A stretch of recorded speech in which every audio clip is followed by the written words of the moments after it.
Hello, everyone.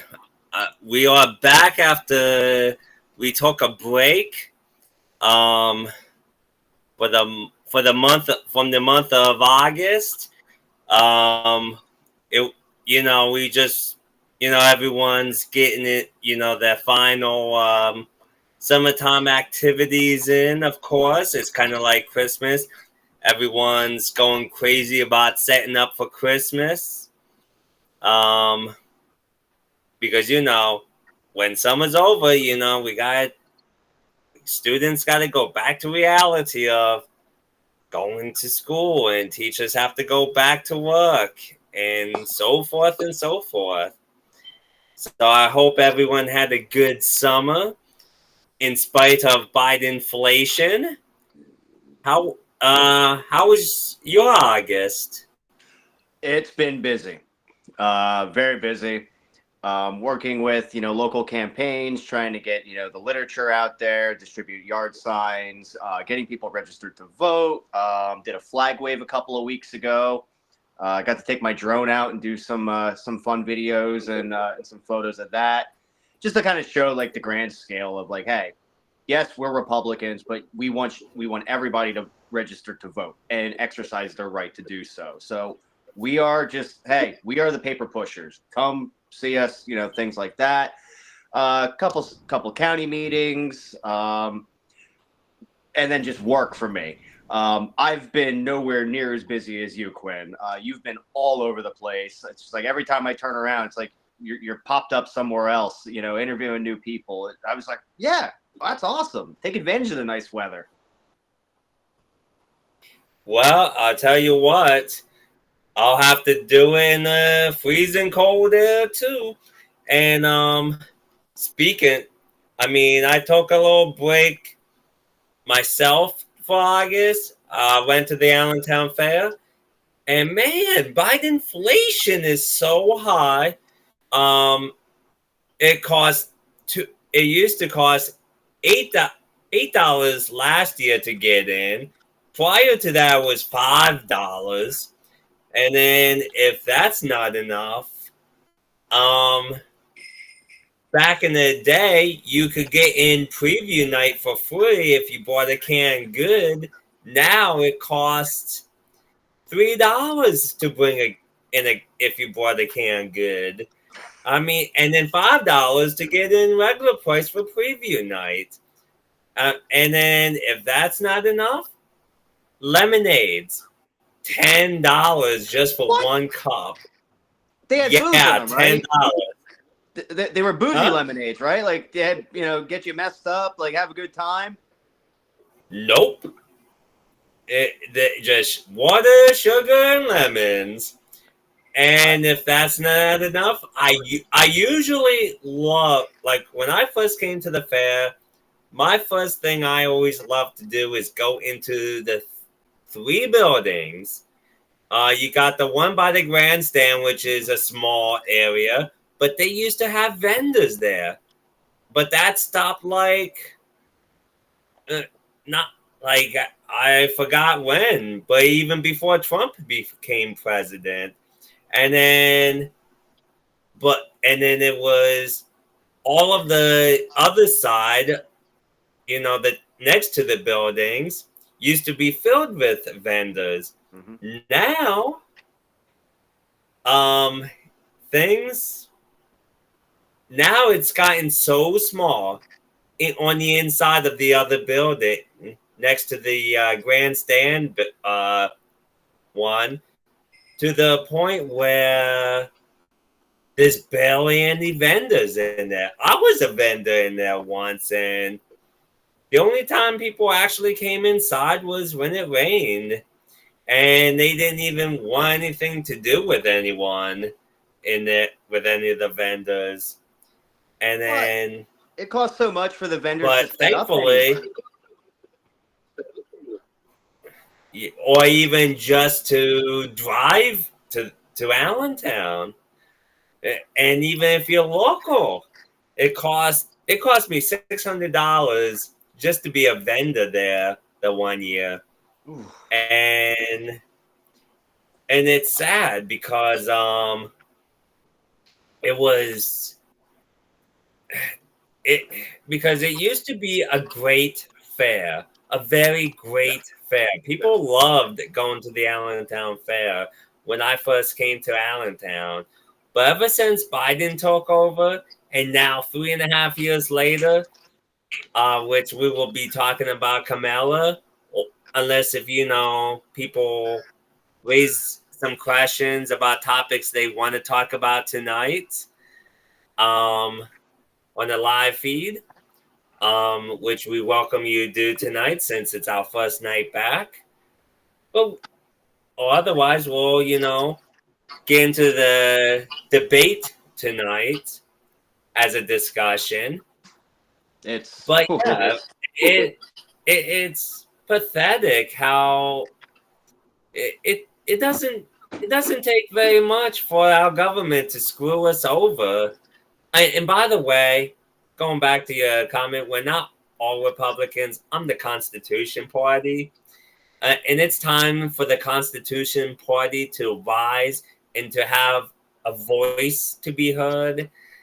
Now, that doesn't mean I won't work with a mild Democrat, but more than likely, or a Republican if they uphold the Constitution, or like Kennedy Jr. would be a mild Democrat. Yeah. Even though I disagree with many of his stances, there are plenty I do agree with. And I've been listening to, Jeff Dornick, to which I had on here once. A great guy. And then I'll work with a libertarian like Mindy Robinson, who makes the most political sense out of everyone I've ever heard, which I hope I can get onto this show because we would have a party. She is a fun person. And then definitely the Constitution Party. Them and themselves uphold each other to the Constitution in and outside the office, elected offices. Even during the campaign, we are the type that you say, hey, you're violating Amendment number 8 saying that. Guess what? We will be like, you know what? You're right. This is why we have the Constitution, to hold us accountable. That's how it started. Even though John Adams messed up the first by jailing a journalist in the early 1800s. Well, I mean, let's be honest. 1700s. We definitely screwed things up very early on, foreshadowing a little bit. I mean, remember, we fought the war over taxes on a breakfast beverage that wasn't coffee. And within 10 years, we had the Whiskey Rebellion. Obviously we had to pay for the war, but then we're taxing the producers of the whiskey, which, okay, cool. We just started with unfair taxes right out of the gate. So the fact that we sit back and act surprised now, kind of funny, a little bit, in my head, sad, but funny. How was I going with that? Yeah, I mean, we've been bending our own rules since day one, essentially. Well, and that's why that we, the people, need to be involved more and more. But let's talk about this debate. And if anyone wants to bring up a topic, hey, let us know in the live chats. We will answer any and all questions as long as it pertains to America and American life. We're not going to talk about China, Putin, unless if it directly involves this country. But if you're talking about their policies and whatnot, it's not going to go too well on our end because yup, love it. It fits perfect too. Yeah, I'm very excellent. Very picky with my t-shirts. It fits well. It's been through the wash a bunch of times. It doesn't shrink. It doesn't fade. I know I sound like a salesperson right now. No, I bought a shirt, and I honestly, it's very comfortable. And even my cat right behind me, she seems to agree, apparently. And let me tell you, I don't just sell these shirts because of. I mean, yeah, I started out with I'm tired of color division, but there's so much to say about human lives matter. Um, like if we see someone in need, like if we're gonna do what we can to help the person if they want our help. That's one way we make human lives matter at WRGOA. Me as the owner. So yeah, so let's dive into it. Now, Kamala Harris, last 3.5 years, had is saying day one, I'm gonna do this as president. She had 3.5 years to do a job. This is like it would be like you hiring someone to do their job and they don't do anything. And then they say, "Oh, can I get a raise? I've been here for like 5 years." And it's like, yeah, you didn't do anything. You deserve to be fired. In fact, I'm going to fire you because you dare ask me for a raise after you do nothing for my company? 5 years. You know, that's. I have people I know. After 5 hours. It's like you didn't even do anything yet. You haven't even met anybody. Like you literally showed up, did your paperwork, and now you're asking me for a raise and more response. No. Your job is X, Y, and Z. Focus on that. You do well at that. Guess what? Then you move up the ladder. That's just how any business works. And speaking of the last 3.5 years, where's she been? I mean, and I mean that seriously. Like, I try and put the funny spin on it, but like in reality, where has she been? Nowhere. Everywhere but the border. Well, she hasn't been to Europe either, so it's okay. Or obviously, she hasn't been to a McDonald's either. I mean, lying about working in a McDonald's. I mean, how could you even be proud of that? I mean, I worked at McDonald's in fast food for over 20 years. And I'll be the first one to say it's a good job to begin with. And it's just that what kills us isn't the fact that we're not getting paid enough, as they say. It's just that they take so much out in taxes, in more taxes than the government needs. And speaking of, me owning a business and stuff, Kamala Harris said that says what most other politicians say. Oh, start up a business, and I'll show a clip. More Americans start small businesses. Part of my plan is we will expand the tax deduction for startups to $50,000. Okay, so let's see, startup businesses up to $50,000 and all that. But here's something politicians never talk about. Why is it they always talk about starting up businesses, but not help? But why is anyone ever asking how can they succeed? Because not every business succeeds. In fact, most of the businesses that come to Allentown are being driven out because of the high taxes and stuff. And it's not just on the businesses, but it's also on the everyday average citizen. Like the Allentown market should be a great place to go eat, have fun. It's downtown for people who live in Center City, but we have like 5 vacancies, like 5 or 6 vacancies the last time I checked. and that doesn't help us. That doesn't help Allentown succeed in their businesses if they're being driven away and going out. What do you think? Where were they during COVID and shortly thereafter, or even on like the downturn of COVID, when bars and restaurants were shutting doors left and right? They were practically giving away liquor licenses around here because the bars just couldn't operate anymore. They put so many rules on them. And I know you're not a bar person, and there's a lot of people who aren't, but there's certain businesses that just cannot fail.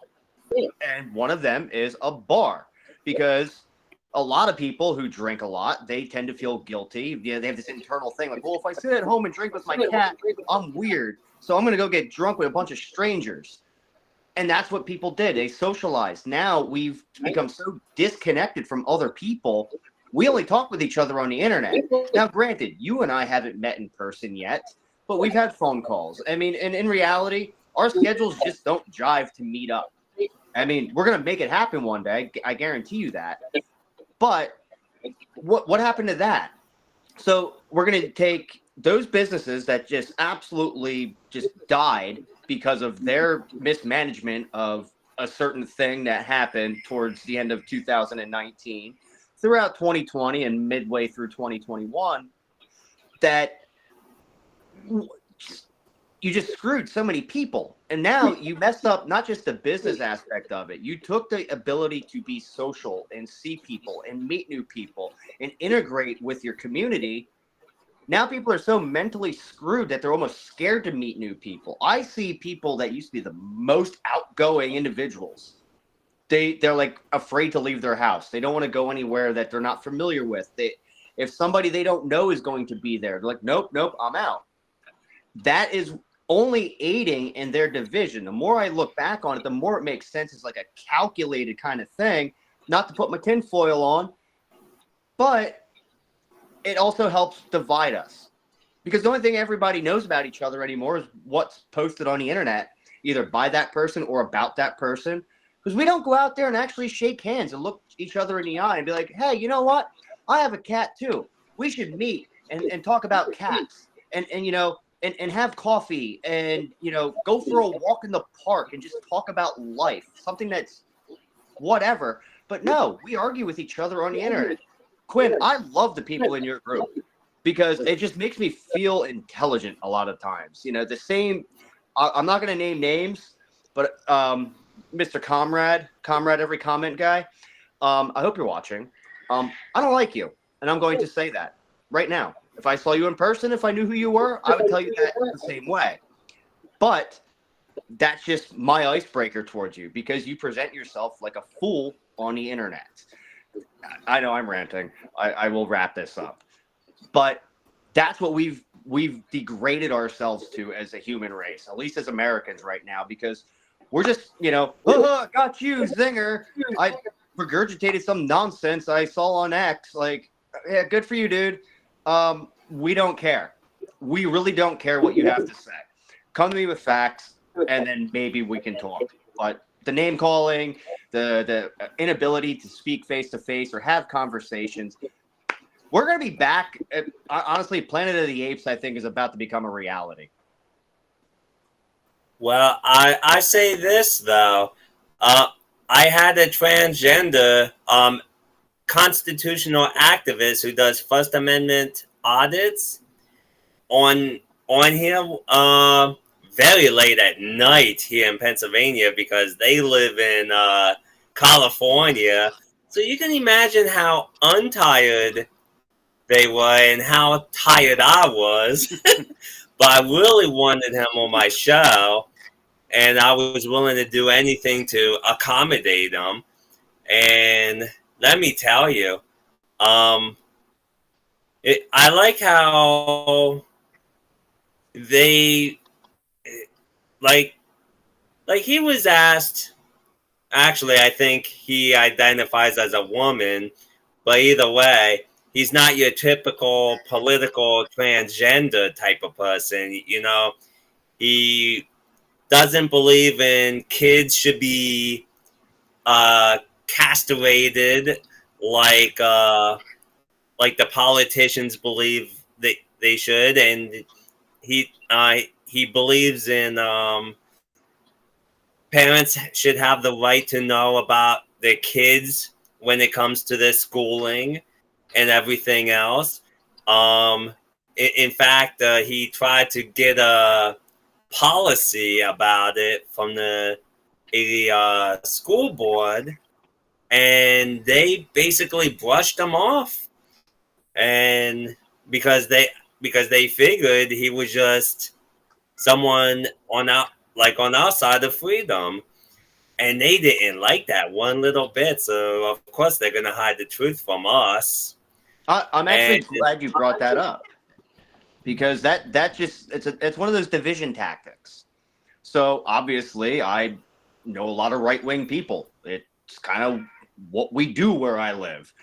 I also know a lot of people within the rainbow community. Did you realize that if you are even the most microscopic bit of conservative within the rainbow community, you're banished? You're just basically banished. I mean, look, we can talk about, how Republicans treat that community all we want till we're blue in the face.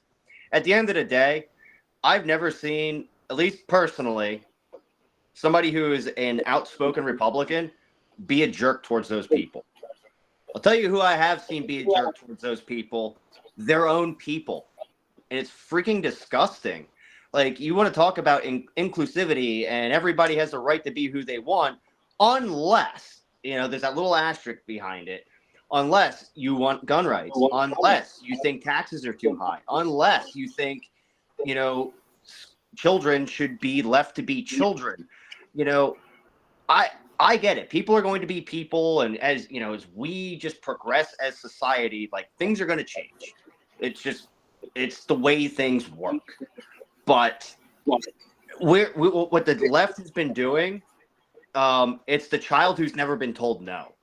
And the minute you tell them no, they lash out. I mean, look at. I'm sure you've been out to the grocery store or anywhere, and you see a little kid throwing a fit because mommy won't buy him something. That's a product of never being told no. Now we're doing this to tens of millions of people. Oh, you identify as a raccoon. Awesome. Way to go, Rocky. And sorry, I'm showing my age. But that's what's going on. And I have no problem, zero problem, acknowledging who you feel you are, addressing you the way you want to be addressed. That means nothing to me. Be happy. Please, just be happy. I'm not going to put my views upon you. Don't put your views upon me. I think we can all live together happily, doing our own thing. Because I'm not going out knocking on people's doors and saying, you need to be a Republican. No, it's not my job. I'll talk to fellow people that are like-minded who want to have conversations. Even if we disagree, I'm willing to have the conversation without trying to be preachy. And again, we're making the big circle back to when you and I first started talking. We got together because we thought we had differing views. And then in reality, we found out that we're way more alike than we originally anticipated. It's like, oh, cool. Well, let's talk more and let's dive down deeper. Maybe we'll find something we can fight about. I don't know. Well, I'll tell you what. Well, going back to Kamala Harris, being now, she's always, she's beginning to, saying, oh, I'm going to do this on day one, and I have all these plans. So you were making plans and did nothing the first 3.5 years? Now, here's another clip I want to bring up on that. She does try that line anyway tonight. The former president has a pretty easy retort. That's the problem. You're speaking all the time, not taking action on inflation, the border, Afghanistan. The list is long. And remember the polling. First, it was a... Yeah. So, how many people, because like Marjorie Taylor Greene, when Kamala Harris started being VP, begged Kamala Harris to go to the border and take care of that issue. And what did Kamala Harris do? Absolutely nothing. She never went down to the border. And if she did, she would, even if she did go down to the border, she wouldn't be where Trump was, like closer to ground zero. She would have stayed as far away from the actual issues than possible. How many people have died because of illegal immigrants? How many cops in New York City been beat up, and then Alvin Bragg's a prosecutor decided, you know what, we'll just let them leave after beating up police?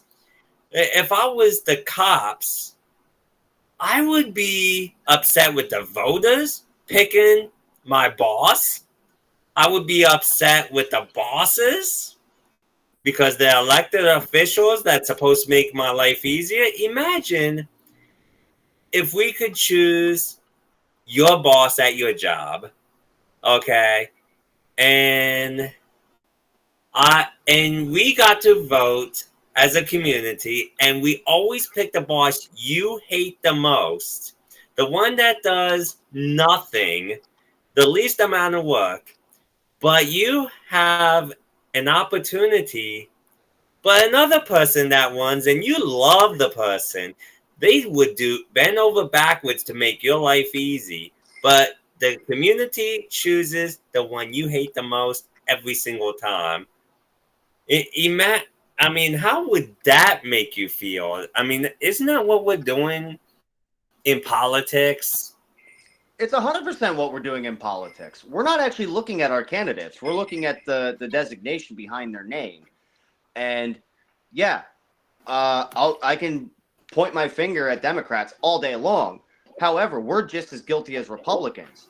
And, you know, and when I say we, I mean everybody. I don't care what political party you're from. You need to look at your own people. And you need to be like, hey, you're my employee. I'm your boss. You're not doing your job, so we're going to vote you out. Meanwhile, what we do is we have that person that's going to step up. They're going to put their name on the line. We're going to run that person and say, hey, I'm going to challenge your seat because you're not doing your job. You're not representing your constituents. Then the party steps in and says, nope, we're not going to allow that. And we are going to spend millions of dollars keeping that person from challenging an incumbent because either that incumbent is so integral to whatever grand scheme we have going behind the curtain, or we don't want to risk losing our position of power. We don't want our vote to go away because maybe we chose the wrong candidate. Republicans are guilty of it. Democrats are guilty of it. And once the people are elected, if their name shows up on the ballot and they're an incumbent, boom, they get that vote, no questions asked. And that falls back on us, the citizens, for not doing our research.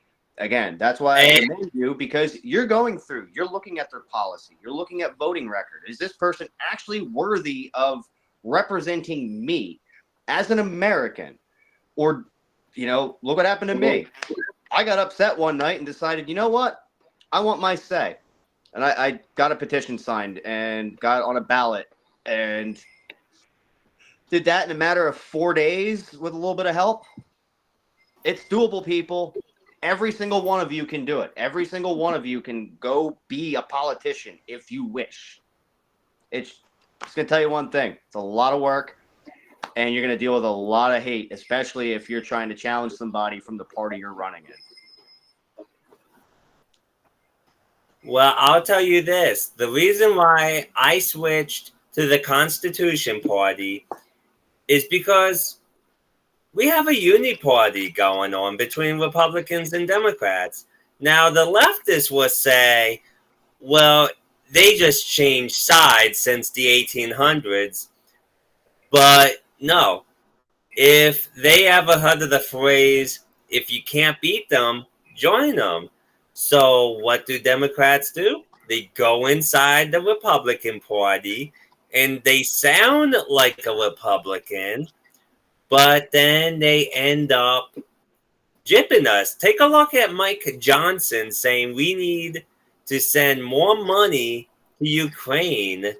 And I mean, he started out very strong in his speech, but his actions proved otherwise. And so we can't trust someone based on party lines, people. You know, the Constitution Party, I was informed by the Constitution Party that there was 2 chapters in California that got wiped out because they did not uphold the Constitution in their campaigns, and in office. Well, more than likely, just the campaigns alone. And then, you know, in their speeches and stuff, they did not honor the Constitution. So those chapters were wiped out. That's what we need, folks. We need to stop voting, you know, people who are in the party line just because you think they represent us, but in reality they don't. And we got to stop. And maybe the leftists are right about a little bit about one thing. Maybe our side is brainwashed because most of the Republican voters will vote Republican even though they know that the person is a piece of trash. Just like Kamala Harris. Now, I'm going to show you a clip that may actually shock you about Kamala Harris and the Democrats. Watch this. And there, you know, you saw her yesterday arriving in Philadelphia. She went behind the scenes a few moments ago to take a look at the stage. She's not just losing serious altitude in the polls, she's losing faith among some fellow Democrats. The liberal magazine, The New Republic, declaring today that she cannot keep running the same peekaboo strategy. The magazine saying that. Did you hear that? The Democrats are losing faith in Kamala Harris. What do you mean losing? The only reason she had any faith in any good polling numbers is because they did what the masters told them to do. You know, you ever see that what's that movie? Captain Phillips, you know, the I'm the Captain Now? Yeah. They just showed up. They're like, yeah, Kamala is the person now. You like Kamala now. I have not liked her since she was on the presidential debate stage running against Joe Biden. I'll tell you what, though, she did do that one thing that I really did like, and I'm not even being sarcastic. I loved when she called him an old white racist guy or something like that. I'm paraphrasing, obviously, because it was true. And she was criticizing him based off of his 1993 crime bill, a lot of the nonsense he said during the 80s as far as racial integration. But then you dig a little deeper. Who's on that debate stage right now? And then also who's going to be on a debate stage, I don't know, tonight, who used the 1993 crime bill, which is, in my opinion, is inherently racist. That started your 3-strike rule. That was the petty possession charge nonsense where you're locking up people, you're breaking up families, and then you're going to go arrest even more people within that community. And when I say that community, I mean poor black people. So she is a hypocrite, and I've said that before. And my libertarian side of me is like, you locking people up for a plant. You're breaking up families over a plant. It's illegal to sell the plant. Okay, well, you know what? Maybe, just maybe, you could do something for that community so those people could, I don't know, make a living for themselves that doesn't involve them risking their lives or their freedom to do so. But no, we don't do that. We allow it to happen. And then when, we got to get those conservative votes, let's lock up those black people.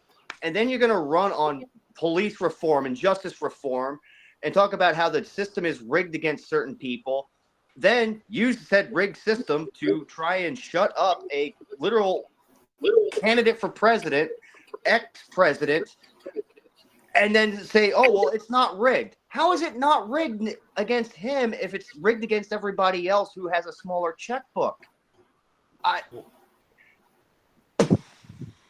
Well, and let's not forget that there are many, many black people who are Democrats in the Bronx that are voting for Trump. Because you know why? Because they saw how much money they had under Trump. They had spending power under Trump. They did not care about they didn't care about the mean tweets, which leftists somehow think is racist, because he didn't say any racist tweets. All he did was hurt their little liberal feelings, and it's like I'd rather have Trump tell me that I'm the worst guy he's ever had, but have good policies, than have Kamala Harris tell me I'm the best person that's ever hit the earth and that I deserve the world, and she takes all my money and I have no spending power. The reason why Trump's resonating with people that they never thought he would resonate with, aka the people in the Bronx and immigrants, black people, Spanish people, Asian people. The reason why these people are interested in him and are willing to throw their support behind him is because he doesn't treat them like they're dumb. He's not lying to them. And, people can say, us Republicans, especially the Trump people, are in a cult. Bro, we don't even say that. Like, you're literally just like, whatever puppet is put in front of you, you're okay with. I mean, do you really think Donald Trump would have run again if people didn't say, and I mean, with massive amounts of people, which pushed their party representatives to push for him to run for this term of president? I mean, unless the Republicans are just out there to just make a mockery of themselves, which I don't think so. I told you in 2016, when he got the nomination, I hung my head. I'm like, America, what are we doing? What have we done? And then he won. I was happy he beat Hillary because, we all know our opinions on her. And then the guy started doing things. Then he started doing things that made sense. They started doing things that helped people. I had more money in my pocket. I mean, I hate to sound like, money's everything, but unfortunately, unless you're swimming in it, money's important. I mean, you know me. I love my diet crappy Busch Light beer. In 2019, that stuff was like $17 for a 30 pack. Now I'm paying like $26 for the same crappy beer. Nothing's changed. Except my buying power. Price is going higher, right? But no, Quinn, that's corporate greed. It has nothing to do with the fact that the transportation of said shitty beer costs more. The ingredients to make said crap beer costs more. We got to pay people more money in order for them to pay their bills to make crap beer. I got the beer distributor who sells the crappy beer has to pay their people, and obviously their cost of business has gone up. Electricity, because obviously there's a lot of refrigeration there, heating and cooling, things along those lines. Everything goes up. Stop making my dollar worthless, because you know what? It used to be a sign, like a badge of honor. You could walk around anywhere in the world, and for the most part, you still can. And you can show American currency, and you get treated with respect. It doesn't matter where you are, they would accept it. Now what is it? We have no backing. We just keep printing. But yet, if you and I decide to get off this podcast later, go print off some $20 bills and go to the grocery store, we're felons. Why is your Monopoly money worth more than my Monopoly money? What is it, because you printed it on better paper? You want glossy? I'll have some here from Amazon tomorrow. Like, I don't know. I think maybe I'm just a little bit retarded because maybe I'm seeing things different. Maybe I'm not understanding things. On day one, need I'm gonna fix the inflation problem. You created the inflation problem. If I go set your house on fire and I show up with my garden hose, be like, "Hey, look at me, I'm helping." I'm not the hero. You mean kind of like the movie Backdraft when the firefighters caused the fires, look like heroes, and then they discovered they were the ones causing the fire? That one guy? You know what? That's exactly the Baldwin. it. See, that's my favorite Baldwin. He's the one who gets the bad rap from society, but he's the only one who makes any sense when he speaks. Yup. And you know, and then now here's a little clip. Now get this, Newscom. Now, how many people in the audience agrees that Kamala Harris should do more interviews? Now, say in the comments if you think she should do more interviews as you're watching this clip. I've been hearing that she's going to do more interviews for a long time now. That's up to the campaign. And you know what? I mean, I'm not here to advise in that respect. I think absolutely she should do that, but that's up to her.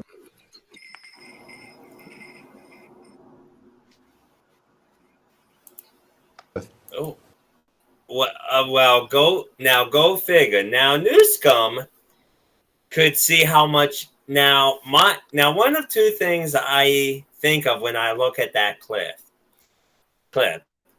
Either he genuinely means it, which I highly doubt, or two, he has a hidden agenda for her to look like a total idiot, so then he can get more power as president himself. Now, oh no, I know exactly why he's not on the debate stage tonight. Realistically, from a Democrat side standpoint, he's a better candidate to run. He's a safer candidate as far as, the majority of your vote.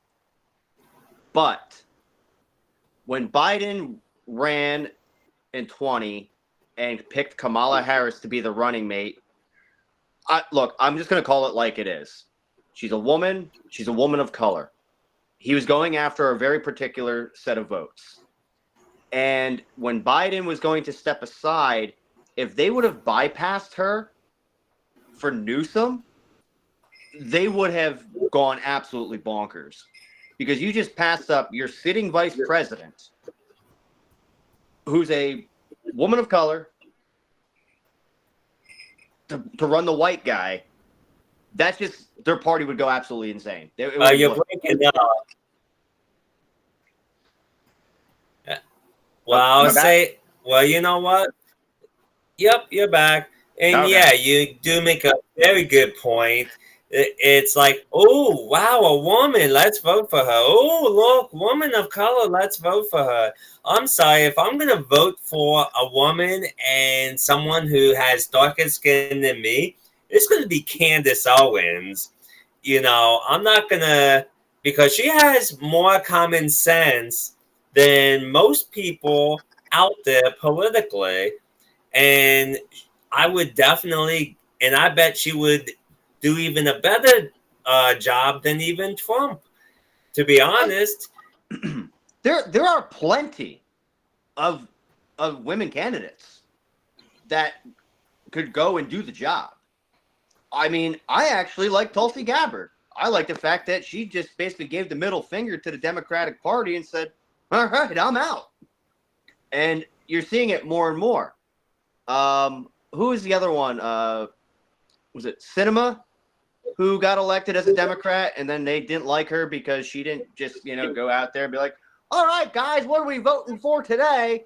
No, she actually put some thought into her votes, and they wanted her out immediately because she didn't fit their mold. I mean, are we guilty of that on the right? Yes, we're just a little more quiet about it. I'm not saying it's right. It's just, they're just like, nope, you don't fit every little tile on this puzzle board, so you're gone. Just like what they did to RFK. Yup. And he decided to run as an independent before he suspended his campaign and endorsed Trump, which I thought was a very bold and good move on his part, because there's no way anyone's truly going to win unless if they cheat, because people love what Donald Trump has done, and people are comfortable with what they know, and they know, the majority know, that we were better off from 2016 to 2020 under Trump. And of course, the leftists will always say everything that, that was under the Biden administration was all Trump's fault, even though Biden is the commander-in-chief. Well, supposedly, but we all know what she did. And yeah, YouTube, you can give me a strike on that. I don't care. And by say this, but he had every opportunity. He could, if he would have left everything alone, and maybe even taken advice from Donald Trump, he would have been a great president. But he was more interested in making money with the theft of our tax dollars. And you can quote that. He was like a bull in a china shop. He just, whatever bat nuts crazy cause somebody threw at him. Man, we're gonna come out here, we're gonna support the thing, and I know I woke up a little late today and I fell down the stairs, but you know what? We're just gonna do the thing. We're here in Pennsylvania, sir. You're in California. Whatever. Thought it was a little nice to be Pennsylvania, but I just want somebody to go up there, tell me I'm an idiot, and do what's right for the country regardless. I don't want you to tell me what I want to hear. I need to be told what I need to hear, and you need to listen to what you need to hear as an employee of United States citizens. That is your job. I don't care if you're the president. I don't care if you're the local dog catcher. You are an employee of the citizens. And the sooner you guys start realizing that, and when I say you guys realizing that, the people, the voters, hold them accountable. Hold your own people accountable. Don't just point at the other guy, call him a jerk. Like, hey, maybe your guy's a jerk too a little bit. I don't know what to say. Like, it's like worshiping a freaking football team. Like, I really hope my guy gets to the championship this year, but he isn't really doing much on the field there.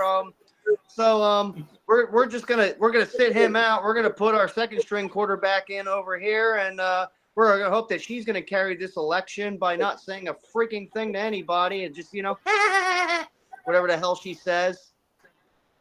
Oh man, I hate her so much. Well, here's another clip I was saving for this very moment. Now, this is gonna piss off every single taxpayer. That's right, it's gonna piss off every single taxpayer, because if people think that Kamala Harris is still good to vote for after this, something's very wrong with them. Here it is. Even CNN seems to be catching on after they aired this blistering segment last night about how Harris filled out a candidate questionnaire during her failed White House bid in 2020, in which she actually said she supports taxpayers like you paying for, get this, sex change operations for illegal immigrants. Watch. Taxpayer-funded gender transition surgeries for detained migrants. She actually said she supported that. She both wrote and answered in the affirmative when she was asked this. I mean, these are things that, you know, it would be hard to think that you would come up with taxpayer funding gender transitions for detained migrants, and yet this, as you say, written and verbally. Go figure. So we're not just spending money on real health care, housing, food, cell phones, tablets, and everything else that belongs to the American people and the people who work hard for their money. But now, quote unquote, gender care, sex change operations, which is really saying we have people with mental problems crossing the border. And now the government's telling us we have to pay for it while we struggle to eat, drink, and house ourselves. Hold on. Being the taxpayer myself, and, you know, since we want to help other people, especially other people from other countries, and they would like to alter themselves, may I offer you the Kershaw Gender Changer 5000.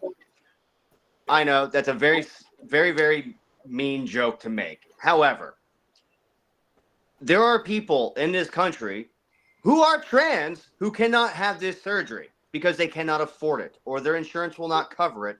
However, your candidate, who's so much better than the evil orange man, wants to give that surgery and that care, as you so call it, away to somebody else from another country while you're just sitting behind your laptop on Reddit being told how evil people are towards you. However, your government that is, you know, obviously dependent upon your vote for them, for your care, wants to give that care away. I don't care where you stand on that platform as far as whether you're for or against trans people need to understand that your government's okay with giving your money away to have something done on somebody else who's not a taxpayer that, you know, you can't have. I just think that's screwed up. I mean, you can put any kind of topic involved with that. Just like we spend more money on border security for countries that aren't us. We were talking about, you know, we kind of touched on Ukraine earlier. We have the technology to end that so fast. Not a single freaking person from the United States has to set foot on the ground. And if that's not enough, here's the thing too. So the Democrats have been talking about how the evil orange man, Trump, is going to, you know, get rid of Medicare and Medicaid and Social Security and all that. That's a blatant lie. What they're really saying is they are spending our Medicare, our Social Security, and everything that we pay taxes into that we should not have started because, first off, we shouldn't trust the government to hold our money for us. That was one of the biggest mistakes in 1935 with Social Security to begin with, because what they're saying is we can't save our own money without the government's help. I'm sorry, but I can handle my own money, and if I can't, I'm responsible, not them, not the taxpayers. And so it's just a bunch of BS. But I will say this: the government needs to stop spending our money needlessly. It's not right. It's theft, and we need to end it now. We need to stop, you know, arguing about amongst ourselves on the internet about how a self-made rich person spends their money that they earned, and focus more on the fact of how the government is spending money that we have no Waking choice up there. You know, Like, why is the government spending my money against my will not a problem? Oh, that's right. They're smarter than me. I forgot. And Elon Musk and Jeff Bezos and Warren Buffett and all these, rich people, going out and buying a car or a home or a boat. Somehow that's my problem. I know your feelings on Amazon. And what's really funny about it is the people who complain the most about Amazon, aka the left, and about how much money Jeff Bezos has, you made him. Guess who made Elon Musk rich? The left. Because you want to know who was supporting him and his company Tesla when it was starting up? It wasn't the Republicans. It wasn't until Elon decided that, hey, this social media platform is censoring free speech. And then the left said, well, if you don't like what a private company does, you can go start your own. And he did the smart thing. No, I think I'll just buy this one and change it. And now you're mad. That's exactly right. Well, everyone, it was great to see you all tonight. And we will continue next week with another topic. And by the way, and just to let you all know, because my town decides to have a round table the last Tuesday of every month, we'll be taking a break 1 week a month so I can attend that and try not to yell. I made a promise I would create solutions rather than yelling at Mayor Tuck, who happens to be a jerk. I was going to say, it's probably fun, though. Oh, yeah, of course it is. But I have to restrain myself and treat him as a human being for the lady who, hosted within the city of Allentown. However, when me and Tuck and the city councils and everywhere else in Allentown, it's fair game. And so yeah, we do thank you for coming back to hear us, and we'll see you all next week. I'm just gonna do a quick photo, show the sweet setup we got going here. I'm gonna text that to Quinn later. I don't know what the hell just happened there. I don't know. AI freaks me out, man. And maybe you know what? I don't know. Maybe Kamala, if she wins, she'll buy me a new iPhone or something. I don't know. Oh yeah, she'll buy you an iPhone 4 with using my money. No, I want the new one. I want the black titanium and whatever, so I can put it in this cool stand I have and do things like this. I'm sorry, but that's only illegals can have the new iPhones. You gotta get the iPhone 10. Oh. Because you're an American citizen that paid taxes. But I want the big one made out of titanium because titanium sounds cool, and that's what they make the F-22 out of. And I love the F-22 because it's the most American thing I've seen in a long time. Well, Kamala Harris is for illegals first, so. Well, all right. Well, I don't know. Whatever. I'm gonna take a drink every time she cackles tonight. So if I don't see you tomorrow, you'll know why. I'll be out searching for my liver. All right, everyone. Have fun. Have fun watching Kamala be an idiot at the debate tonight if you're watching. And we shall see you next week. Peace.